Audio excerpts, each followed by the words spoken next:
Bir neçə gündür sosial şəbəkədə bir xanım, tanımıram xanımı, onun peşəsini bilirəm, psixoloq xanımdır.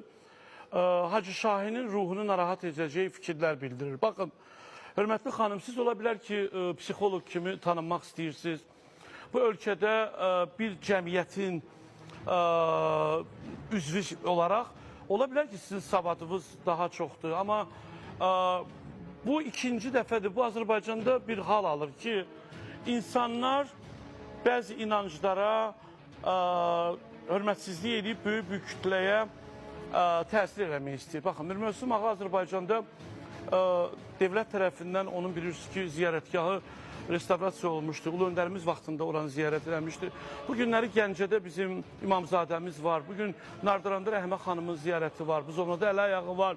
Naxçıvanda Ashab-ı Kəhf var.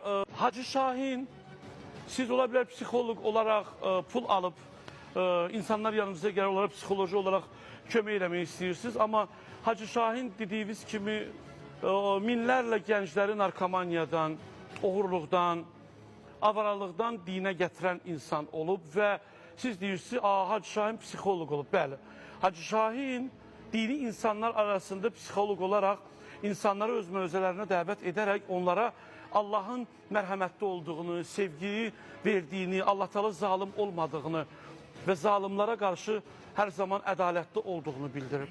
Onun dəfnində minlərlə adam iştirak elədi. Amma bəzi məmurlar var, öləndə heç orada 100 nəfərdən artıq adam gelmir. Siz gəlin, malı mala qaçmayın xanım. Siz o bəzi insanları, mən bunun yanında bağlı devlət qurumlarına çox xahiş edirəm. Daxili İşlər Nazirimiz sağ olsun, mən vətəndaş kimi bir Mövsüm Ağanı təhqir edən bir insan haqqında danışdım və inzibati qaydada o insan həbs olundu. Bu xanımı demirəm həbs olunsa, amma bu xanıma dur deməyin vaxtıdır. Niyə?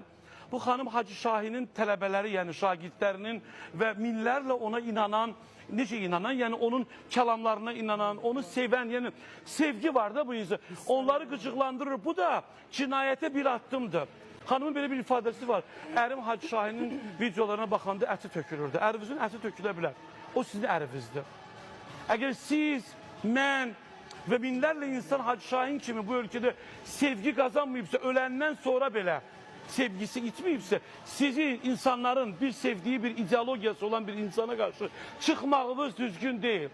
Və mən Cadiyyəti qurumlar sizi çağırıb profilaktik sizinlə söhbət eləyəcək ki, siz kütləni belə şeylərlə ölkədə qaldırıb da ölkədə problem yarada bilməsiniz. Vətəndaş kimi mənə narahat edir.